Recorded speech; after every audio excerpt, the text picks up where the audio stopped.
Hello friends, welcome to my channel and thanks for watching this video. So welcome to another session of USA Weekly Market Report, and it's been a long time. We have seen that the market is actually showing some sign of, I would say, stagnation and a near-term correction, because it's been a long and steady ride for the overall Wall Street, where the major indices, be it Dow Jones, NASDAQ or S&P 500, has literally moved quite a lot, and we have seen how tech stocks or AI stocks has actually moved the stock markets higher.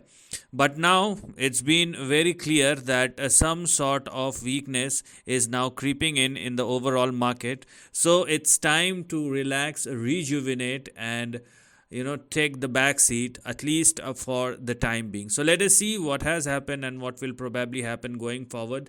Let's start talking with the price chart of Dow Jones, and we will talk about the uh, hourly chart. So here we are. I mean, some sort of weakness, so we cannot call this as a correction, but yes, if it turns into something, that we will see. But right now, you can clearly see that a resistance has been made by Dow Jones, where this is the upper end of the range, or we can consider this as resistance level. And for the time being, we have our support as far as this line is concerned. So Dow Jones looks like has entered into some sort of correction slash consolidation, where we have our resistance on the upside at 39,302. So the next upside will only resume once Dow Jones started trading above 39,302. Simultaneously, the support which we're going to look at will be 38,053. So this is what we can consider as far as the lower end of the range is concerned. In case this Dow Jones even fall below 39,053 or less, then there will be an extension towards 37,139. So this is something which we're going to look at, but for the time being, this highlighted section is the active range which one should look at. And in case Dow Jones started falling below 38,053, then this will be the extension. So I don't see much of a concern after such a relentless move. You have to go through for some sort of near-term correction. That's not at all a bad idea. Now let's talk about the NASDAQ, and it's been a rank underperformer because let me show you why I'm saying it. And for that, we need to go to the daily chart. Now you can clearly see, I mean, it has never surpasses its previous resistance, which it has made in 2021, and its previous resistance is again working as a current resistance as well. So it has actually made an attempt to make a move and break out, but it turns out to be a false attempt as of now. So 16,300 is the level which you can consider as your resistance on the upside, and for NASDAQ, it is mandatory for it to surpass and sustain above 16,300 and further to move higher. But if it continues to trade below 16,300 or less, which it is right now, because it is showing some sort of correction, so the next big support for NASDAQ will be 15,448. Okay, so this is something which we're going to look at, and in case things turns worse, then here we are, another big support at 15,181. So here also some sort of correction is definitely an indication which one can clearly see on the screen. Let's see whether it will surpass 16,300 or not. Similarly, the cumulative impact on S&P 500, and it is very much clear as far as the S&P 500 is concerned, and you can clearly see, okay, it has already made a breakout move. So we will go to the hourly chart, and because both Dow Jones and NASDAQ is weak, so the similar kind of move is visible in S&P 500. And here we are, there is a specific range, okay, which is not available for Dow Jones and NASDAQ, but for S&P 500 there is a range, and you can clearly see the correction. So if S&P 500 wants to move higher, then it must surpass and sustain above 5,192. And similarly, we have our support in between 5037 and 5079. If S&P 500 falls below 5000 or below this particular line, then you will see a momentum which will start building in, and you will see further downside going forward. So this is something which we're going to look at as far as the overall price chart of all the major indices in the Wall Street, and all of these indices does indicate stagnation and some sort of weakness.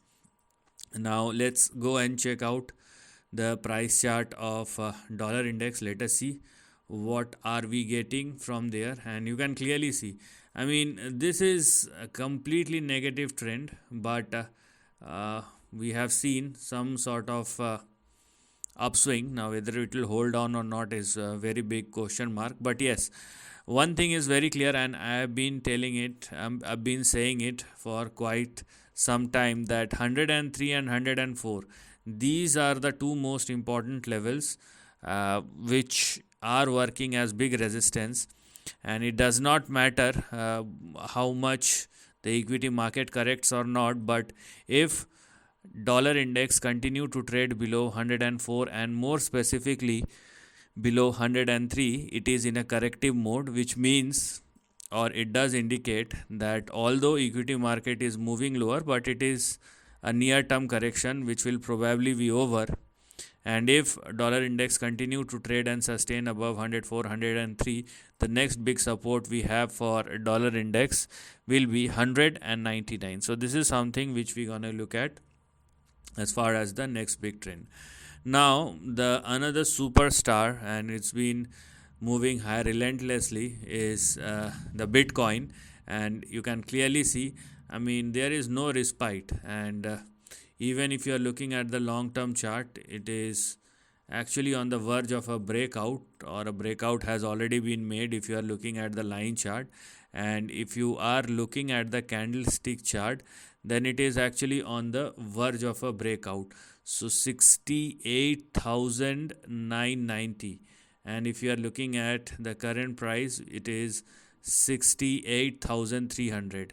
So we have some more points to go, but at the end of the day, it is very near to the breakout level, and once it started trading above 69,000 or more, it will be considered as a major breakout. So it is on the verge of a breakout, which is quite a good sign, because people have again shifted their focus as far as Bitcoin or cryptos are concerned, and they are moving higher. And you can similarly see the the same kind or similar kind of price chart as far as the gold futures is concerned. I've talked about it, a major breakout that has happened.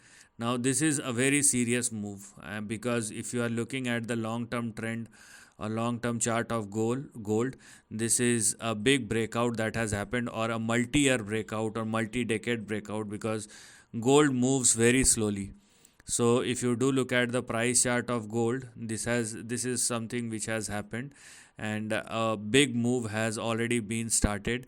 And if you are somebody who is holding this is gold futures, by the way, okay? So if you are someone who is holding the gold futures or gold, whether in a physical form or digital form, we have a long way to go, and this is just the start.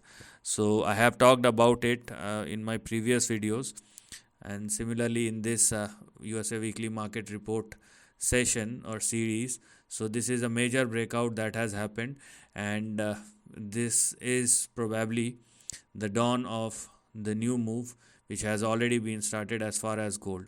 So that's why I'm saying that I'm not very bearish on the equity market unless it moves significantly on the lower side. Right now there is some sort of weakness, there is no denial in that, but the kind of indications which at least I am getting from the gold or the dollar index, giving me a conviction as far as the equity market is concerned. But let it surpass its recent high, let all the major indices, equity indices, surpass its recent high, which will give us much more clarity and confidence moving forward. So this is the end of the video. Thanks for watching.